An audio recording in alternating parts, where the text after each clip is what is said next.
안녕하세요.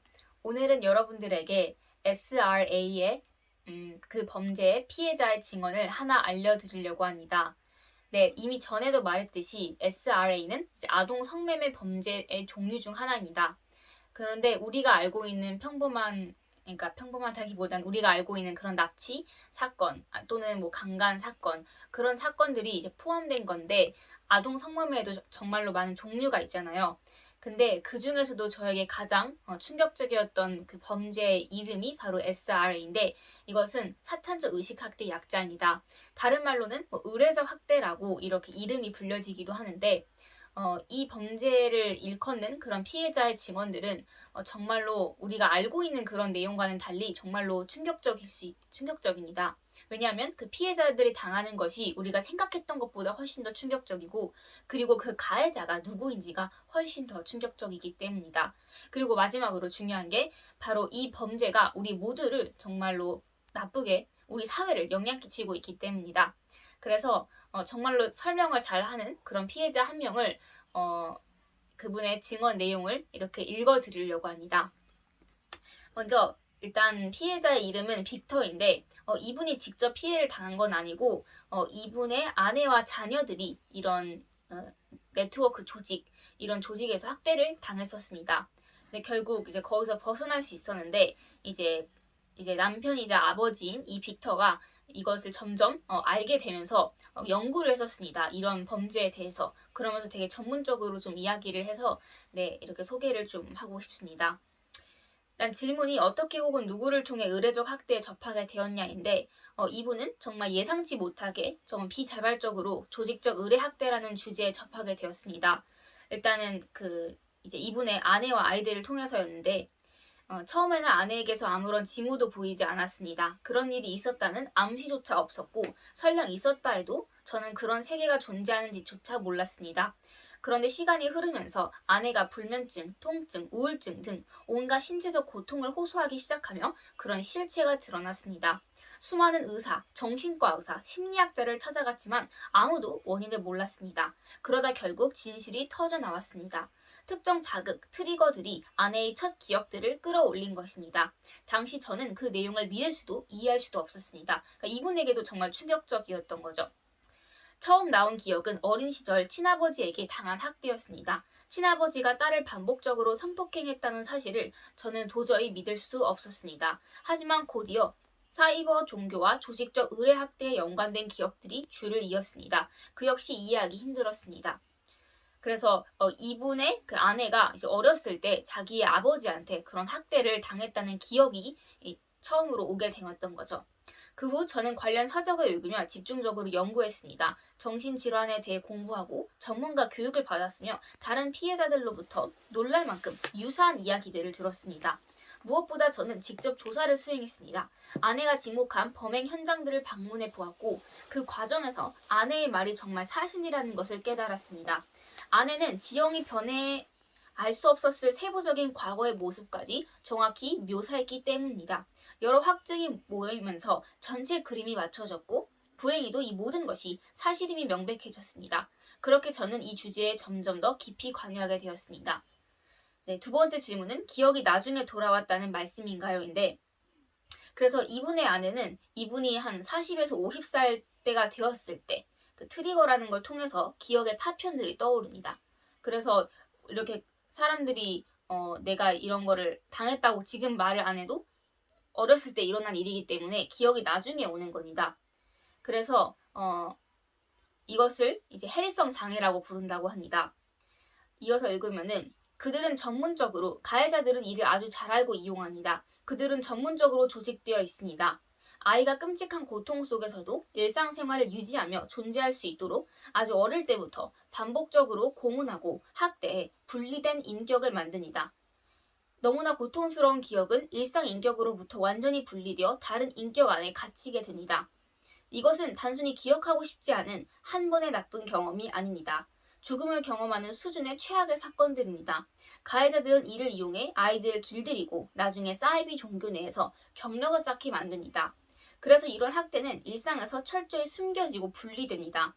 가해자들의 최종 목표는 아이들이 나중에 성장하여 자신들처럼 살인과 강간에 가담하는 조직원이 되게 만드는 것입니다. 그것이 그 집단에서 요구하는 것이기 때문입니다. 네, 그래서 이런 가해자들은 이제 일개인이 아니라 이 세계적으로 조직적으로 되어 있는 그런 글로벌적인 네트워크 조직들인데 이제 그런 조직에서 아이들을 강간하거나 고문하는 그런 이유가 이제 여러 가지 그러니까 어떤 아이들은 정말로 약간 되게 물건 취급하듯이 정말로 그냥 한 번 사용하고 그냥 버리는 그런 존재로만 사용이 됩니다. 정말 안타까운 사실인데 그런데 많은 아이들이 그렇지만 소수의 그런 아이들은 그런 데 사용하지 않고 뭔가 자기들이 가해자가 될 수 있게 그렇게 길들여지는 겁니다. 그래서 그런 조직에서 이제 그 조직원이 될 수 있게 이것도 정말 끔찍해요. 그래서 많은 피해자들이 자기가 고문을 당하는 것뿐만이 아니라 자기가 고문을 이렇게 고문을 하는 거를 그렇게 배워야 했다고 했습니다. 네, 의례적 학대가 실제로 존재한다는 증거가 무엇이라고 생각하시나요? 네, 그 증거에 대해 얘기하는 건데 매우 많고 확실한 증거들이 있습니다. 이미 압수된 스너프 비디오들이 존재합니다. 또한 피해자들이 묘사한 범행 장소들을 조사해보면 현재는 조작할 수 없는 과거의 모습들이 피해자의 증언과 정확히 일치하는 경우가 많습니다. 또한 서로 다른 지역, 다른 장소에 사는 피해자들이 놀라울 정도로 일치하는 진술을 합니다. 각자 사연은 다르고 반응도 제각각이지만 근본적인 특징들은 공통적입니다. 이 사이비 종교의 가해자들이 전문적으로 조직되어 보호받고 있다는 강력한 증거도 있습니다. 제가 여러 사람에게 반복해서 듣는 고문 방식들, 단순히 죽이는 것이 아니라 죽기 직전까지 고문하는 살인 의뢰, 피를 마시는 행위, 인육, 매매 등은 다양한 출처를 통해 끊임없이 확인되는 사실들입니다. 파고들어 본다면 이것은 명백한 증거입니다. 보통 사람들은 이런 게 있다는 것도 모르고 이런 게 있다고 말하면 말이 안 된다고 생각하는데 이런 것이 정말로 존재합니다. 이제 많은 경우 아드레노크롬이라고 이제 돈 많고 권력 많은 사람들은 이제 진짜 다 가진 게 다 있는데 늙어가니까 젊어지려고 아이들의 그런 피를 이렇게 마시면은 진짜 젊어진다는 그런 과학적인 연구 자료가 있거든요. 진짜로 그런 짓을 하는 겁니다. 그렇지 않는다면 1년에 전 세계에서 800만 명의 어린이가 실종된다는 게 말이 안 되잖아요. 네, 이어서 읽으면 비슷한 의뢰 행위 외에도 공통적으로 언급되는 장소들이 있습니다. 성, 벙커, 도심의 지하시설, 기차역 아래의 기술시설, 군사시설, 농장 등이 그렇습니다. 아주 구체적이고 한정된 장소들이 반복적으로 등장합니다. 또 과거에는 이런 피해자들이 뭐 한두 명밖에 없었기 때문에 이런 걸 말하면은 막 정신병원에 갇히거나 음모론 취급을 했었거든요. 근데 최근에는 그런 사람들이 진짜 수천 명으로 엄청나게도 많은 사람들이 늘어나고 있습니다. 그래서 이런 사람들이 공통적으로 증언하고 있기 때문에 더 이상 그런 사람들이 뭐 거짓말을 한다든지 꾸며낸다든지 미친 사람 취급을 할 수가 없는 겁니다. 점점 증거도 드러나고 있고요. 다음 질문은 가해자들을 법의 심판대에 세우는 것이 어렵습니까? 대답은 네, 불행히도 매우 어렵고 거의 절망적입니다. 수사기관, 범죄수사대, 검찰청은 일반적인 감시나 가택 수사 방식만 사용하기 때문입니다. 이런 가해자들을 신고하면 그들은 즉시 알게 됩니다. 그들은 단독 범행이 아니라 조직적으로 보호받는 집단의 일부이기 때문입니다. 경찰이 가택 수사를 해도 컴퓨터나 어디에서도 아무것도 나오지 않습니다. 당연한 논리입니다. 그들을 미행하거나 감시해도 그들은 그저 사이비 종교 내부로 숨어들어 다른 일을 벌일 뿐입니다. 그러면 수사기관은 혐의가 없다고 결론 내립니다. 또한 피해자들의 일치된 진술조차 진지하게 받아들여지지 않는 경우가 많습니다. 네, 그래서 이런 사람들은 직접적으로 강간을 하고 고문을 하는 그런 높은 권력과 지위를 갖는 그런 사람도 존재하지만 그런 사람들을 보호해주면서 어떤 이익을 얻는 그런 사람들도 있습니다. 그런 사람들이 우리가 존경하는 그런 경찰, 뭐 교수, 뭐 배우, 뭐 가수, 판사, 교사 뭐 등등 그런 사람들이라는 거죠. 물론 모든 사람이 그렇다는 건 아니지만 그런 사람들이 정말 많다는 겁니다. 왜냐면 그런 사람들 뭔가를 할 수 있는 사람이니까.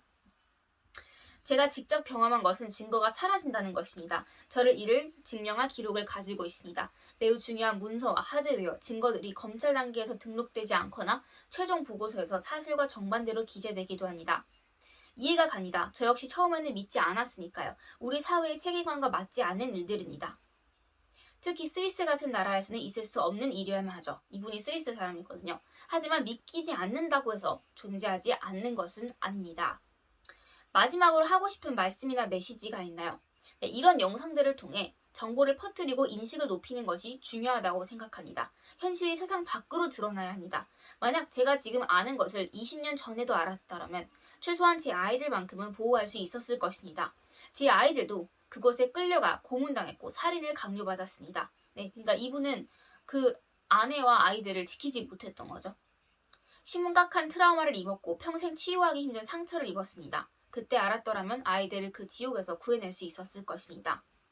또 한 가지 중요한 점은 현재 언론, 특히 스위스 방송이 이런 일들이 존재하지 않는다고 주장하며 가해자들을 보호하는 캠페인을 벌이고 있다는 점입니다. 일부 전문가들이 사실이 아닌 주장을 하고 있습니다. 근데 이런 게 한국에는 그렇게 실종 아동이 그렇게 많지 않고 뭐 납치 사건이 많지 않아도 이 SR가 한국에도 점점 포함이 되고 있어요.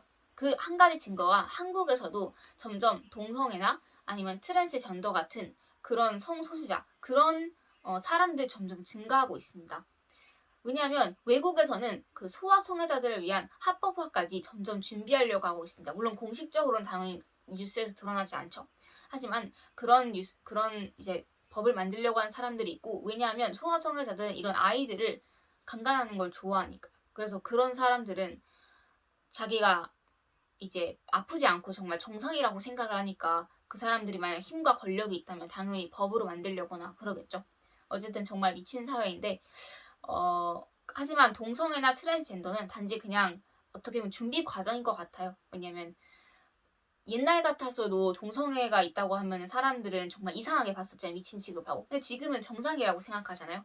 저는 그런 사람도 정말 소중하고 존중받는 사람이라고 생각하지만 그 사람들이 가지고 있는 생각은 잘못된 거라고 생각해요. 그래서 고칠 수 있는 그런 병이라고 생각하거든요. 근데 물론 사람들은 점점 그 생각도 사라지면서 뭐 학교 교육에서도 그런 사람들의 권리를 뭐 존중해야 된다고 하면서 그런 교육을 하고 있는 게 참 걱정스럽긴 합니다.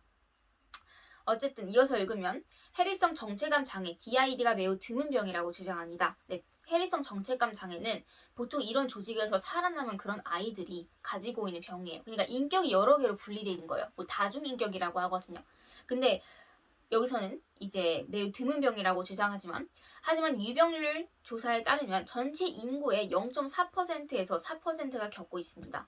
스위스에서만 수십만 명의 피해자가 있다는 뜻입니다.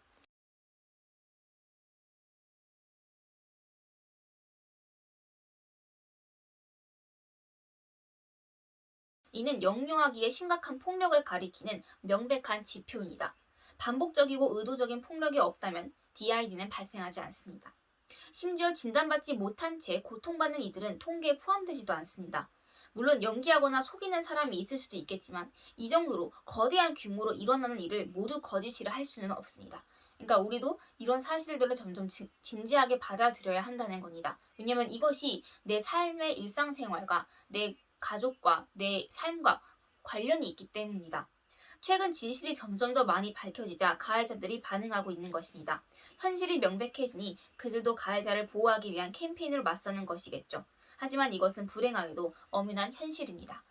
네, 여기까지가 그 빅터라는 이제 그분의 증언이었고요. 네, 제 유튜브에도 정말로 이런 피해자분들의 증언 영상을 뭐 더빙이나 자막으로 많이 올려놨거든요.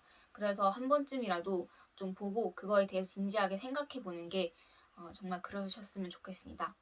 네, 영상을 시청해 주셔서 감사합니다.